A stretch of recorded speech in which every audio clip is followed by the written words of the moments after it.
Yo, welcome to another episode of the BJJ GOONS podcast. I'm one half of the team, Tim, a.k.a. Number One Stunner, a.k.a. Grips of the North Star, a.k.a. Jits Bay, a.k.a. Mr. I heel hook white belts in the gi because I train for the streets, a.k.a. the Mushmaster, a.k.a. the king of the BJJ deathmatch, a.k.a. the train wreck god, a.k.a. Trillmonger, a.k.a. the best match machine, a.k.a. fuck your rankings, I want all the smoke, a.k.a. the Elker Strangler, a.k.a. the Underground King, a.k.a. Blast Double Poppy, a.k.a. Musha T, and sitting next to me in an undisclosed location is Nico Ball. Hey, everybody. All I got is no new Nico. I have no AKAs. I'm sorry. I'm lacking in that department. Hey, it's okay. You need that SEO. But our guest today is UFC superstar, currently ranked number 7 in the UFC Bantamweight rankings, Pedro, the young Punisher Munhoz. What's going on, Pedro? Welcome to the show. Great, man. Thank you guys for having me. And super excited, man. Well, let's get right into it, man. I mean, where are you from and how did you get involved with martial arts? All right. So, quick story, right? So, I'm originally from São Paulo, Brazil. Mm-hmm. It's a bigger state, little south in the Rio, which is close 4 or 5 hours driving, you know. So I grew up in São Paulo. Right, like at 3-4 years old, I already had a vivid martial arts. I since I was like 3, 4, 5 years old, I had a Jean-Claude Van Damme, like man, I want to be a boxer so bad. I was watching every day, Bloodsport, Kickboxer 1, 2, 3. Wait, you were watching that at 5 years old? Oh yeah, even less. Like at 4 years old, I have a picture, you know, like this on the couch. I put 2 chairs and they split and I crossed my arm like that, like a Jean-Claude Van Damme. Wow. He was your guy. You know, my guy, my martial arts guy was Chuck Norris. For real? When I was a kid, yes, Walker, Texas Ranger it still is one of my favorite shows. Yeah, it is interesting because a lot of people tell me, oh, not Bruce Lee. I watched some Bruce Lee movie, but my thing was Jean-Claude Van Damme. You know, the movies that the kickboxers he did a lot of the kickboxing movies. That was like my thing. So and then I started doing karate. I started doing karate at first. Like my dad was he used to, even today he likes to lift, and he used to lift in this gym, and they had a karate Kyokushin style. So I started at 5 years old. I did it for about like a year and a half, and then I quit. I was just playing soccer, you know, being a kid. And then at 8 years old, I went back to karate again, Shotokan style, which I compete a little bit. And then I stopped. It was too boring karate for me. It was kind of like, you know. And then I was able to rent a VHS when I watched the first UFCs, first, second, and the third. Oh, wow. Royce Gracie, he was beating everybody up, boxers, kickboxers, karates. And then I was like, a Gracie family, Brazilian Jiu-Jitsu. I was like, I never heard about that. Really? I was 13 years old, living in Brazil. I was like, Brazilian Jiu-Jitsu. I was like, wow. But the only thing that I hear here is just about judo and karate and boxing. Mm. So, and then I found out that Jiu-Jitsu want to start in my state, in São Paulo. It was more for the people that had more money. There was a better neighborhood that had a jiu-jitsu schools. In the suburbs of São Paulo, they didn't have. There was capoeira, it was soccer, it was boxing, maybe judo. So no jiu-jitsu at all, never heard about it. So, and then I met a guy that he was studying there. He was doing his college. He was from a different state, Bahia, as a purple belt. I met him on the street. I say, oh, I know karate. He's like, oh, I'm a purple belt in jiu-jitsu. I say, let's train. So teach me of your stuff. So I learned, you know, some of jiu-jitsu. That was in 99. Oh my gosh. So he's like, oh, I know. Yeah. I know a gym. Yeah, I got my black belt, Nico, in 2007. Oh, well, I was graduating Whoa. from high school I graduated from high school in 2006.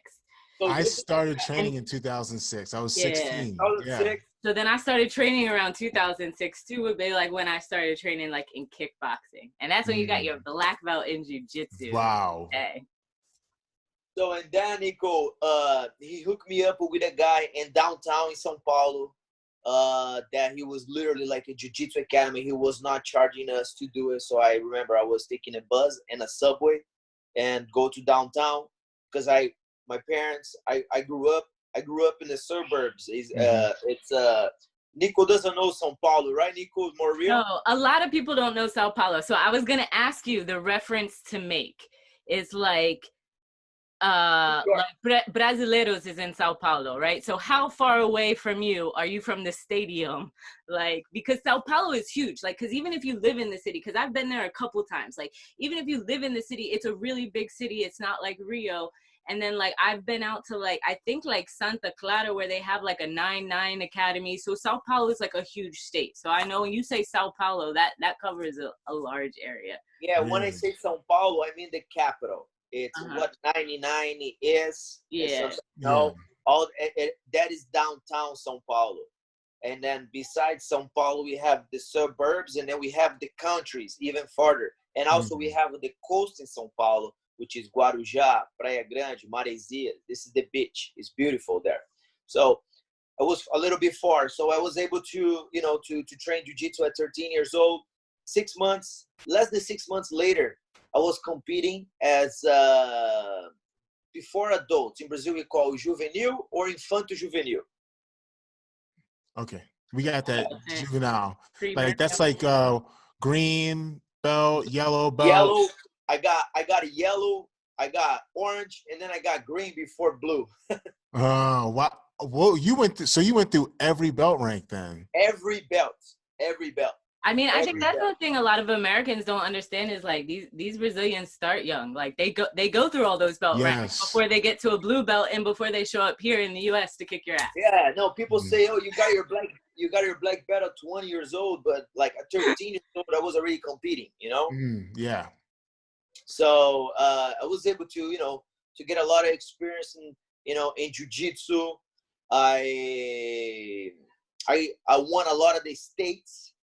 But very, very early, like as a purple belt, I started doing box again because I said, a lot of people do like they compete in jiu-jitsu, a lot of friends. Yes. And then they become like a great world champions. They go to MMA because the money. So my thing, I always like to fight on the street.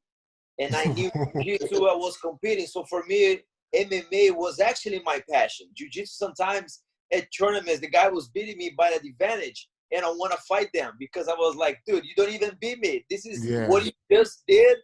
This is a real, This is not a even fight, dude. Now you beat me. Now you mad dog me because you beat me by advance. I'm like, let's fight, motherfucker. I get that.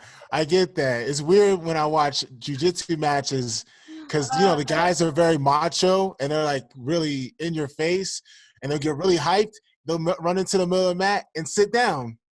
Exactly. They do that in full guard.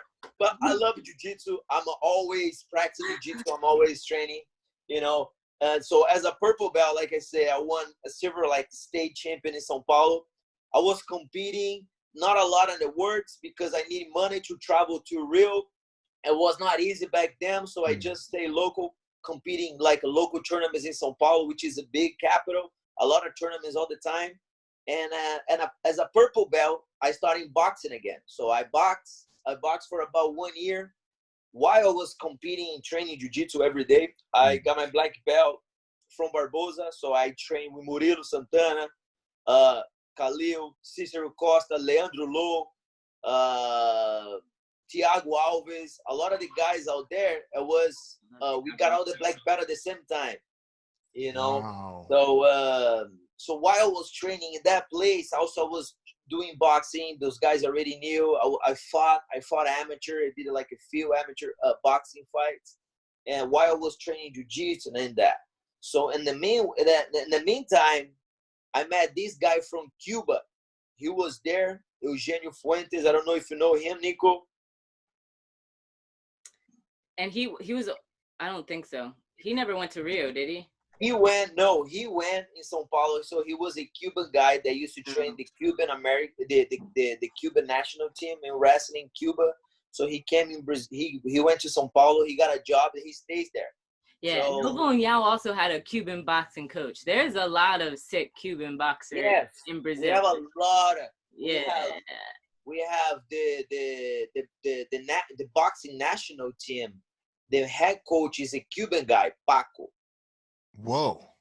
So, and then the wrestling. Next style, they're good on their feet. Yeah, like a Novo Union wrestling coach. It is another Cuban guy. So, you know, we got 1, 2. So we were training. I was doing a lot of wrestling. I was learning a lot of wrestling. And that's when I was like, oh, fuck it, gi. I want to compete no gi more. Because, like I said, I didn't want to go to MMA for the money. I want to go to MMA just because my background and the type of fight that I like too, you know. Jiu-Jitsu was great, but I was not 100% satisfied by competing Jiu-Jitsu. I want a little bit more action, you know. You said the type of fight. By type of fight, you mean the street fighting. Yes. No, not really the street fighting. Not really the street fighting, because I was super afraid of fighting the streets, because any, like a kid 13, 12 years old could blow your head up. Yeah. So we were fighting the safe outlet. We were fighting in the school, but like in the terms, it's a boxing fight, shirts. We fight. We don't take nothing serious. Okay, it's all about that. Yeah, no fight outside. No, who wants to do me?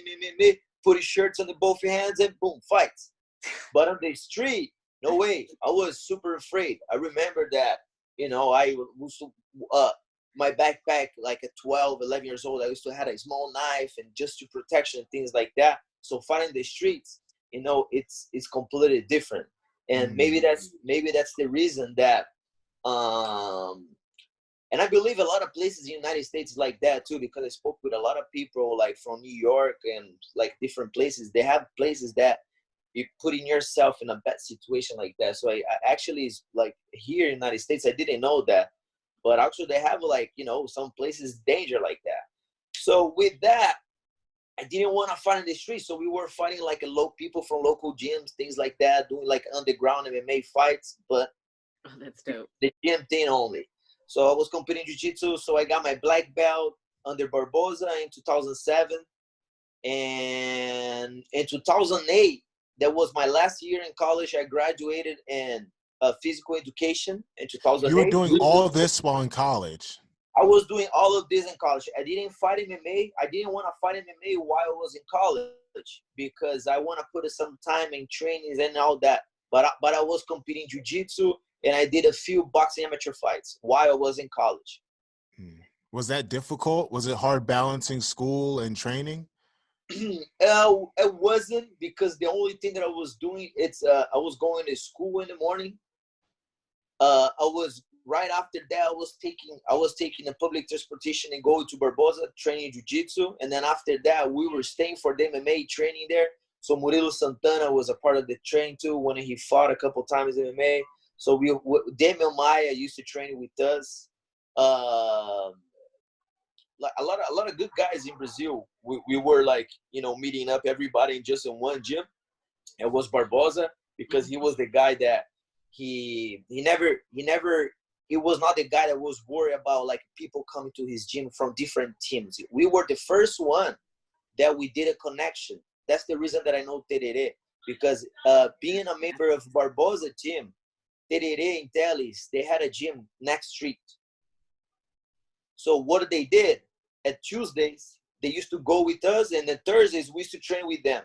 Oh, that's dope. Cross it. So you guys were like the original cross trainers. Yeah. Like, literally, we were in the same neighborhood, just one street different. And we had a solid team here. Murilo Santana, Cícero Costa, Leandro Lô. Me as a purple belt, I was already like 6 times Paulista champion. Leandro Lô too. We were like, we got the blue belt together, and then we got the purple belt together and competing at the time. So we used to go all the time to TT, né? Back then was Tererê in Teles. And that's how I met Cobrinha, which is a good friend of mine in LA. I used to train with him. That's how I met André Galvão. That's how I met Teles. That's how I met Tererê. And that's why I met Nico through Tererê. What was it like training with those guys? Man, for me, it was such like a nice experience. You know, it was great, like sharing the mats. You know, I was like focusing jiu-jitsu a lot, even though there was training boxing. I want to fight MMA, but one of my first goals was to be a jiu-jitsu world champion. That didn't happen because I didn't have the patience to keep training jiu-jitsu every day.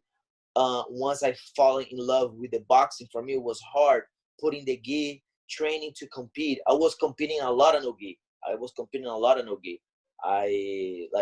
stayed the national different organizations too. So I was competing no-gi a lot because I was doing wrestling. So training with André Galvão, Cobrinha, Tererê, I was at 18, 19 years old. I was just super happy to be able to share the mats with those guys. You know what I mean? It was super cool. And I became a good friend of Cobrinha. So besides that, we used to go to the gym that he used to teach, and we would go there doing another 2 hours of intensive training, because Cobrinha, even today, he goes always to the limit, always. So we used to leave Tete. They used to leave Tete. I was living Barbosa. We would meet up in another city in downtown. There was the gym that he used to teach. We trained for another 2 hours, take a break, and drill a position for another 2 hours. We literally was leaving like 8 p.m. at night. And Cobrinha is like that even today, because I took Moicano there to train like right before World. So like Moicano is an athlete from Tereré's project. Jonathan Marquez. Yeah, Jonathan Marquez. And so like I brought him here to DC so he could like see the East Coast, because he's been out to the West Coast. And I took him out to California, and I took him to Cabrinhas to train like right before World so he could cut weight, and yeah, it was dope. He did like one training, and then he's like, we're good. We don't have to stay any longer. We can go. I was like, all right, bet, let's go. Yeah. And just recently, he came to Tampa, which is 4 hours away from here. I went there to. He was teaching a seminar at Robson Moura Academy. Oh, Robinho, legend. Robinho? So I went there, and we did this. I did his seminar, and then after that, we were like on the mats for another 4 hours training. And so it was nice, man. So Cobrinha was definitely one of the guys that. Murilo was one. Thiago Alves, the black guy with the afro. The fro, I remember him. Yeah. He was one of the guys that was sponsored by Dragao. He was one of the few guys that had. Hey, I was so lucky, man. I grew up with this guy. I was so lucky. We were from the same neighborhood. Because of him, I changed to the gym that I started training, and I went to Barbosa because of him. And we were from the same neighborhood, so he was already black belt. He was already state champion. So he was leaving the gyms, and he was putting me to teach at his spa. So I was able to start making money with jiu-jitsu, and all because, through Thiago. So he was, even today, we talk all the time. He was a guy that is my brother. That's great, man. And this is all while you're going through college and you're graduating. Exactly. So, What's that? That's impressive, man. That's a lot of dedication to be able to do that.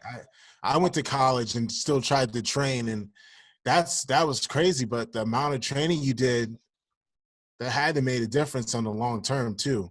Yeah, and besides that, because I did sports, and we had access to the judo team in the college. Oh, and nice.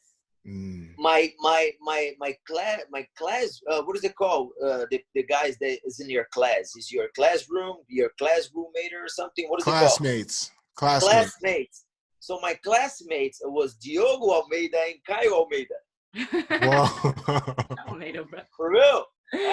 Because a lot of people study physical education. I don't think people realize that, but that's like a very popular major in Brazil. Yeah, really? Yeah, like it is. Yes, it's because all of us, we want to work with sports, and also physical education here is not a college. This is they have the average prices. Physical education is below. So I didn't know that. and especially that the college we were able to prove that we went to public school our whole life. So they were giving us a lot of discounts. So I was literally paying 300 reais for college monthly. Oh wow.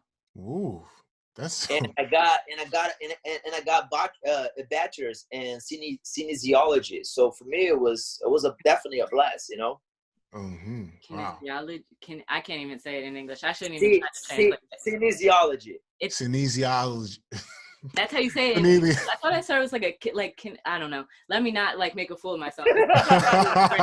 Hey, next question would be like, so how'd you get into the UFC and to the US? Because yes, like that's a big thing for like most Brazilians too. It's like to go through all of this, to get to where you are and to like be raising your family here in the US, providing for people.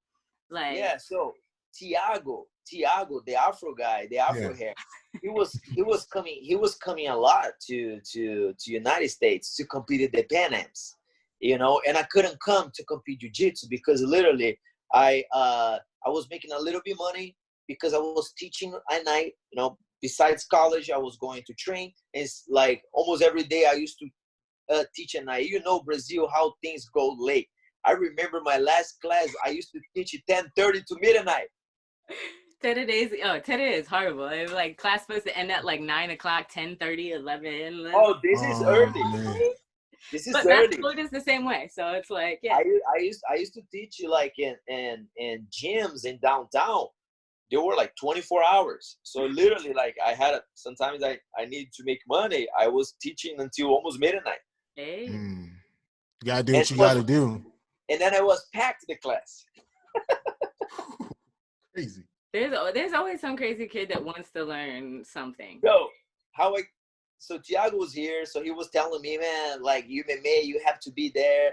And I was training with the gi with these guys. Just I can't get it like my cardio going, but I was not even competing gi anymore. I was competing no gi a lot, and I was doing some boxing fights here and there and competing no gi. I was putting the gi because the main training in Brazil is still gi.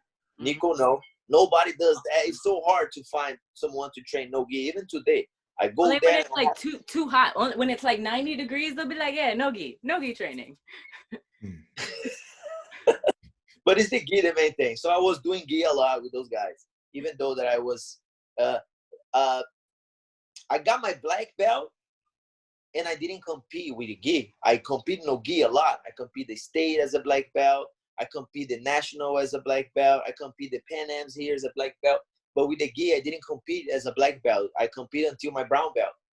And I was kind of like turn it off a little bit by the rules, And I could not be athletic anymore. I couldn't be exposed anymore. It was just, So for me, it was kind of like it was not fun anymore. Just fucking someone wanting you by advantage and literally like trapped you and don't want to fight with you. So for me, it was just hard to understand, right? Mm-hmm. So I came after my third fight in Brazil. I fought this guy on my third fight. He was a big name here in the United States. I fought him in a jungle fight in Brazil for the title. Actually, they brought this guy right there to be one of the Brazilians there because it was valid show. This kid, he won a strike force. He was already fighting internationally, like big shows. They brought this kid to Brazil, and in 2 weeks' notice, I got this fight. So I fought for the jungle fight. That was my third fight in Brazil. So I beat him really good out the 3 rounds. He was a big name here. So my manager got in hold of me and said, come to LA. I get you a place to live. You train at Black House. And, see if you like it. So in 2010, I came in 2010. The first place that I went, I stayed in Los Angeles, in South Bay exactly. And I used to live in the gym. So the Riga Machado had a gym. So I got a job there. The next day, Riga said, come teach you here, these classes. So I got a job literally like the next day. So I was living in the gym. And it was next to Black House. So I was going to Black House. I mean, they used to come pick me up. Sometimes they used to, someone was getting that way. I was training. And that's when I started training with André Gida and Rafael Cordeiro. That's the first time that I met all those guys from Curitiba, from a different school, Chute Box.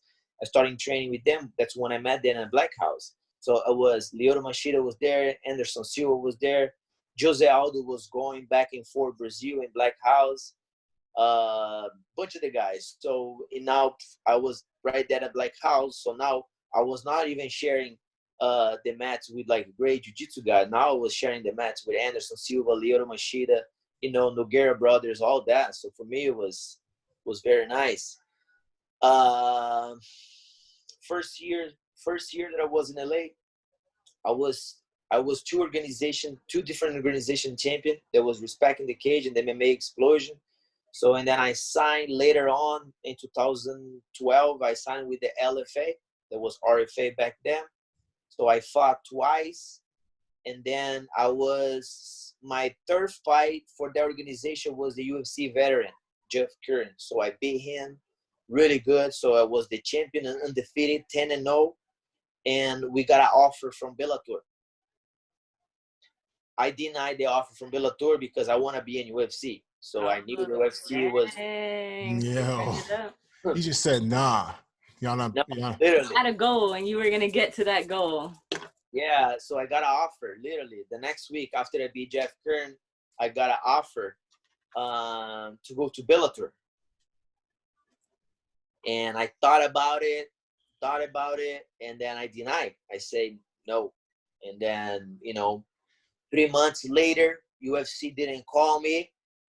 And then I had to defend my title, right? So I fought another undefeated fighter. It was a good wrestler and striker, southpaw.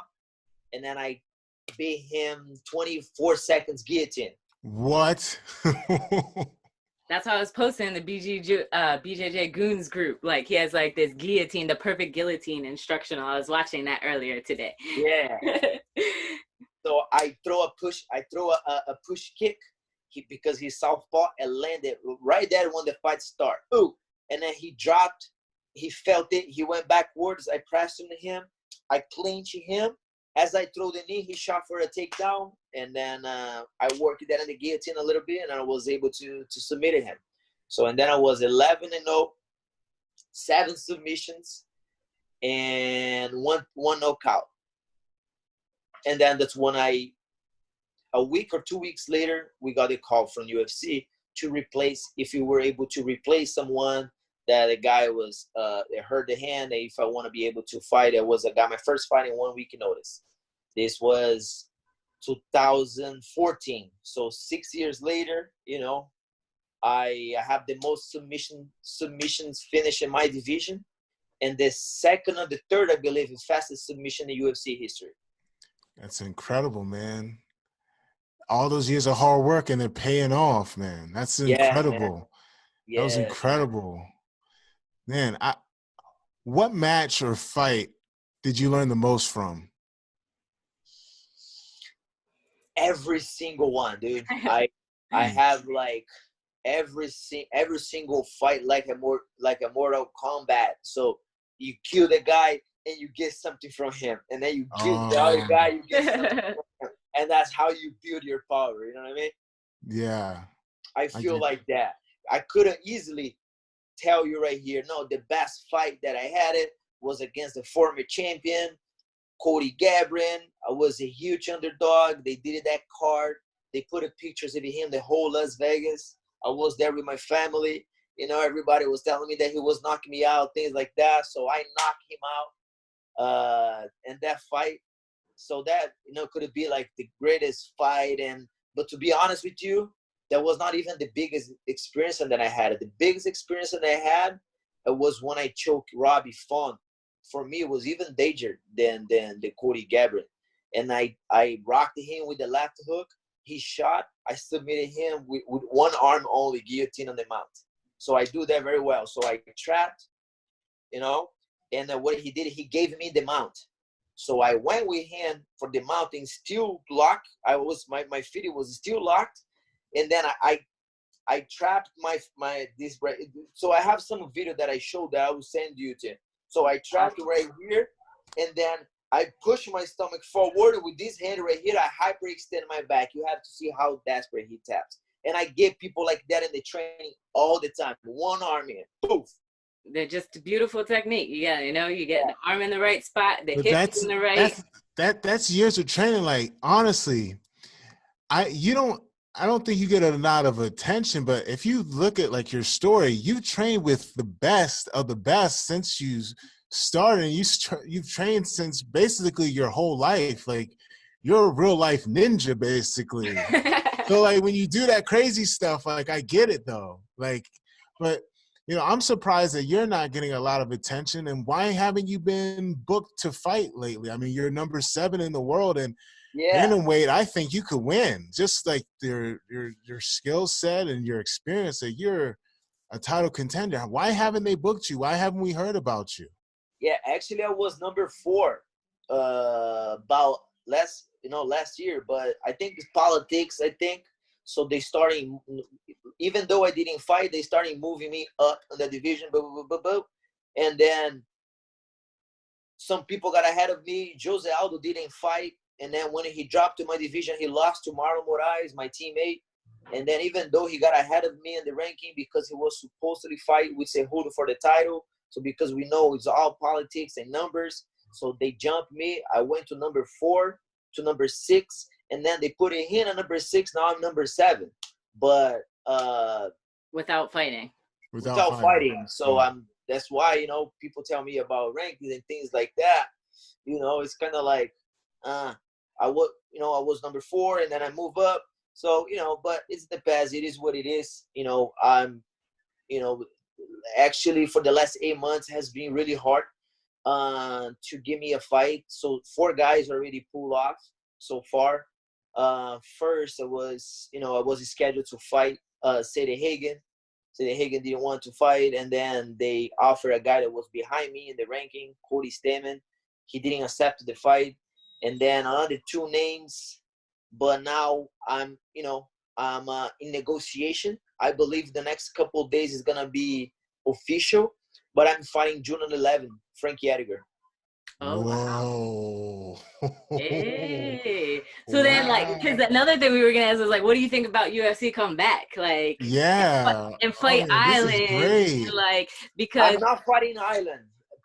But like, I imagine, like, I would have been terrified had I been at the UFC and Jacare tested positive. Like, I would have been like, like, how do you feel about that? Because clearly, like, I mean, I understand everybody wants to fight. Like, I would love to fight too. Like, I would love to compete, but the situation is, it's hard for me to train. So how's it with you preparing for a major fight in the situation that we have? Yeah, we kept a small group here. So I have a couple of my coaches, and I have a few training partners that I, depend on the day. Like, let's say if I'm gonna, like, Monday's one, Tuesday's another guy. So I change during the week. I'm training every day. Like I said, it's a small amount. It's, we keep like 8 people in the gym per time of training. And when the training is over, we have a 1-hour break. American Top Team is just a huge facility. So imagine like a ginormous gym. That's American Top Team. So when you guys come down to Florida, let me know. I would love to take you guys to American Top Team, and we train there. We, show you guys the gym is dope. So and then they clean the gym, and another hour, another group comes with people that have a fight coming up. Because UFC wanted to cancel. UFC told us that they're gonna go back in June. So we were everybody that had a fight coming up. I was supposed to fight in June 1st, and then they just pushed me to July. But now it's almost official. So and the reason that I'm telling you guys here, because I think by the time the podcast is gonna go in the air, it's gonna be official already. So that's I know. So because literally I got the call on Tuesday. I was already expecting, because that fight was supposed to happen in May 1st. And then because the pandemic, they pushed to June, and now officially July. So I was training during this time. How crazy was that? Yeah, like training on your own, or you had like this small group of people A small group of people But that is a part of my training. so do you feel like your training camp, this has been like just as good a training camp as any other, or has it suffered because of like the restrictions? Less people, but definitely the quality, the intensity is still really good. Yeah, That's good. And I think it's more focused because the gym is packed. We have 300 professional fighters, and total students, we have 700, the whole gym. 300 professional fighters. Professional fighters. 300 professional fighters. We schedule the training during the day, and the gym also is open for the public. They have a huge kids program and adults, kickboxing, jiu-jitsu. So mainly jiu-jitsu, but besides that, they have a kickboxing, whatever. So wait, they're not open to the public now, though, right? No, it's not open for the public. In general. The gym is closed. We have just few guys that has a fight coming up during the next couple months. And each of us, we need at least 8 people for our training camp to run. Like, I don't need more than that. That's perfect. I had 3 guys for me to spar every other day. You know, another 2 or 3 to wrestle, to grapple, jiu-jitsu and drill on that. I have my strength conditioning coach, and I live 5 minutes from the gym. That's the reason that I moved to Los Angeles to here, because in Los Angeles I was driving to Cobrinha, to King's MMA, 45 minutes. To Cobrinha was hard to find parking. Like, how's the quality of training has dropped significantly since when I started there. So I used to go all over the place to train. And I was the one that calling people, schedule my own training. I was like, I cannot do that. Train, teach, being a dad, and then being a professional fighter, and not even professional, a UFC fighter. I was already top 10. So I stopped teach. I was starting getting more better financially just through fighting.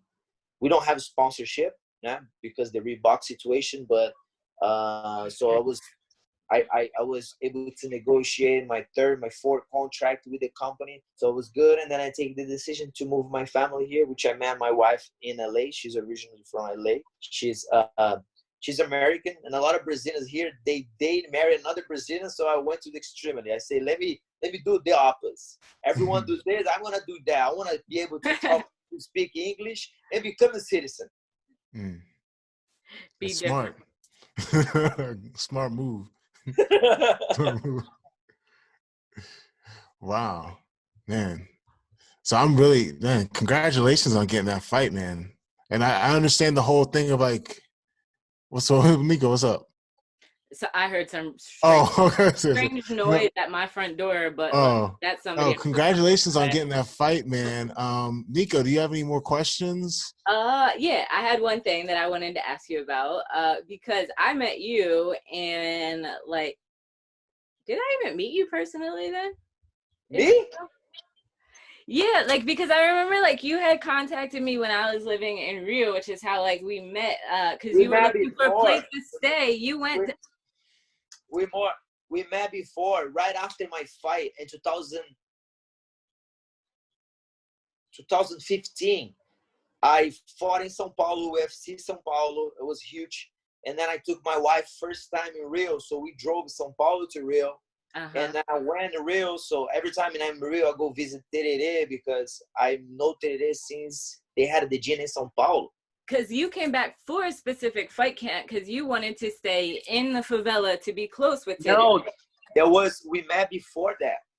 Afterwards, we came back to try to stay in the favela. I was going to ask you, it was like training in the favela and to the favelas in Rio. And the second time, I rent your apartment. Yeah, that's the time. Because like that time, I was in Curitiba actually, because I was MMA, and I was down to PRVT. I read your apartment and I was so freaking hot. Yeah, it is always hot. Yep. But what was it like going to the favela, somebody from Rio, like Sao Paulo, like seeing the favela in Rio for the first time, training with Tererê? Because I don't know if people know, but like Tererê is like kind of crazy in like the sense, if you like try to go train with him, like he's gonna try to kidnap you, take you up into the favela, feed you, take you to a party, take you out like dancing.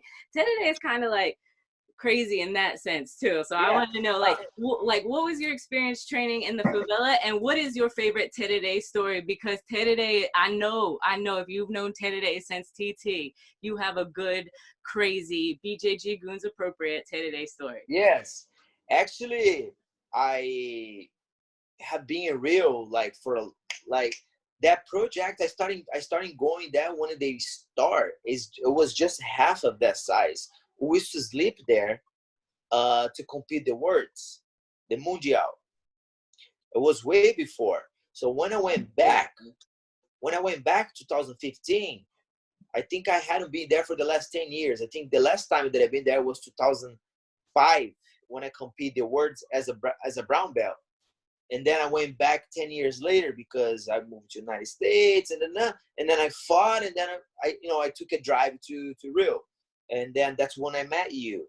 Mm-hmm. So, and then I just trained a little bit that day. We went to eat in the favela. We had some food. We spoke a little bit. And then the next time that I went back, I ran to your house, and it was 3 months before my fight. I was like, all right, I have been training, so there are 3 months.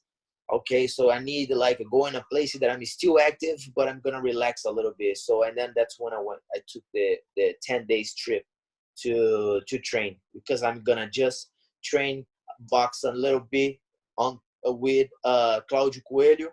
Mm-hmm.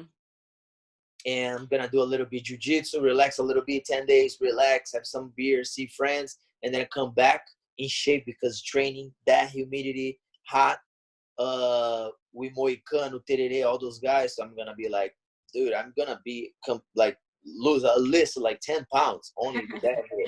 And eat whatever I want, because that is super hot. And the reason that I like to stay in the favela, it is because it's definitely an environment that it takes me back home. So I feel I like it. I like the happiness people face, and that shows that the happiness comes within, because literally across the street, you see this girl driving a Porsche, and you look at her, she didn't have a good day. And then across the street, you see those kids asking for money to take care of the cars, and they happy as fuck. You know what I mean? So that type of thing is like keep me alive. I like that. It brings me back to my reality. It brings back to my roots, and I love it. I love it. That's why I stay in the favela. I eat there. I party there. I train there. I do everything there. That's awesome. So what's your best Terere story? Oh, man. All right. A good one. All right. So best Terere story. Okay. So I took him to my fight in São Paulo. I said I was not having a contact with Terere for the last few months, because I wanted to put him in my corner, because he told me that he wants to be a corner when some of the UFC fights. I said, I put you in my corner. I didn't get a contact. I was not able to get a contact with him for 6 months. And then the week of the fight, Eduardo brought Terere right there. So he went to a hotel, we trained, we spoke a little bit, and then I got him a ticket to go watch the fights. Awesome. So, yeah. So who he was there. I fought Justin Scoggins. Okay. So he was at guillotine too. Oh man. So he was at the fight, and he trained with them for like the whole week before? Yeah, no, we just trained a little bit to, okay. To the cutway and stuff in the hotel.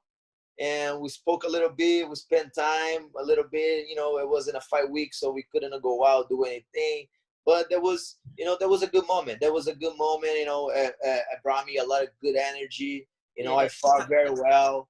And after seeing Terere for a long time, was able to see him, and he was able to watch one of my fights, and it was super cool. It was a lot of few stories of Terere. It was really nice. A lot of one. One was really good.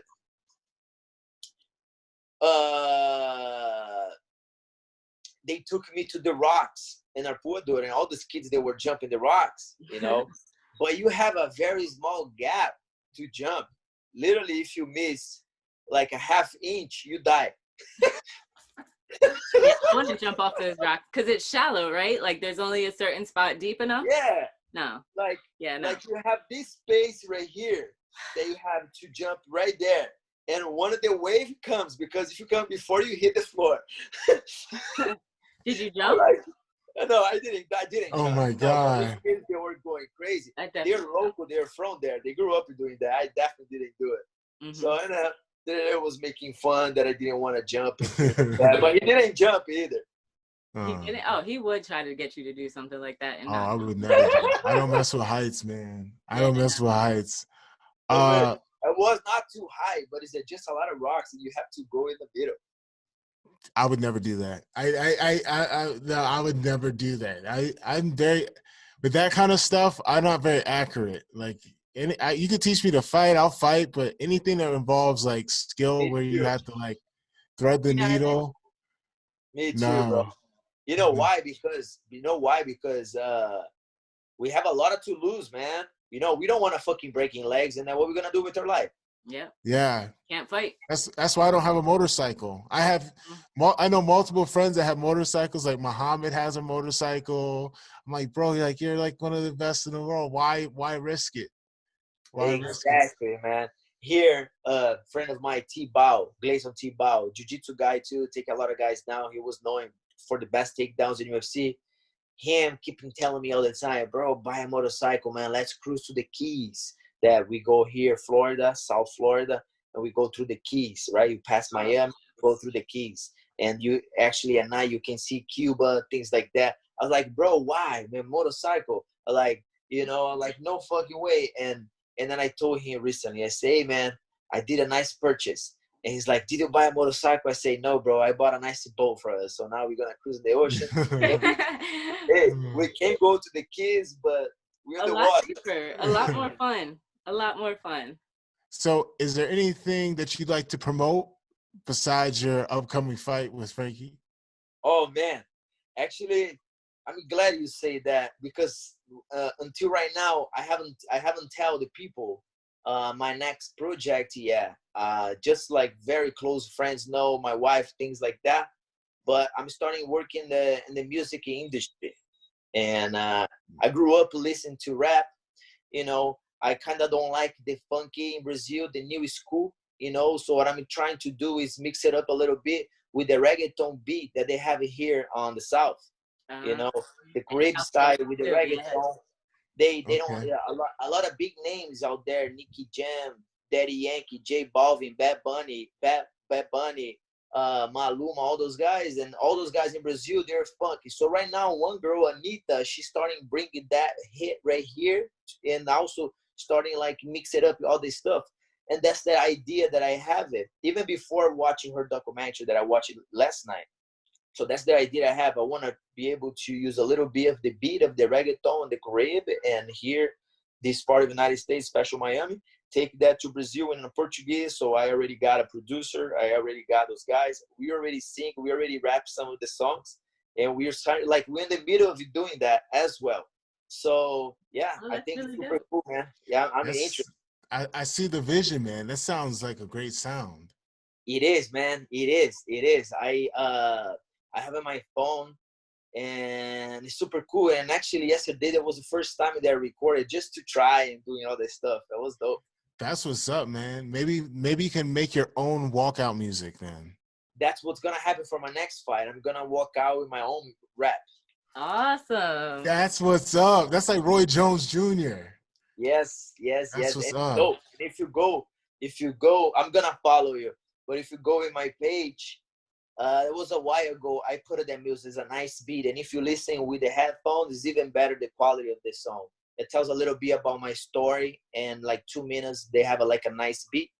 But that's just the rap. That's the kind of like freestyle that I like to do, But we're trying to do something more like pop, like mixing the reggaeton with the funky music, and maybe with the hip hop too. Later on, I know Dana White. Dana White is a really good friend with Snoop.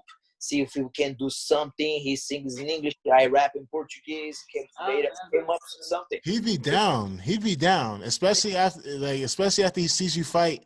He'll definitely be down, because he announced the Contender Series, right, Nico? Yeah, he did. Yeah. That's what's up, man. That's what's up. Well, thanks, man. Thanks for coming on the show.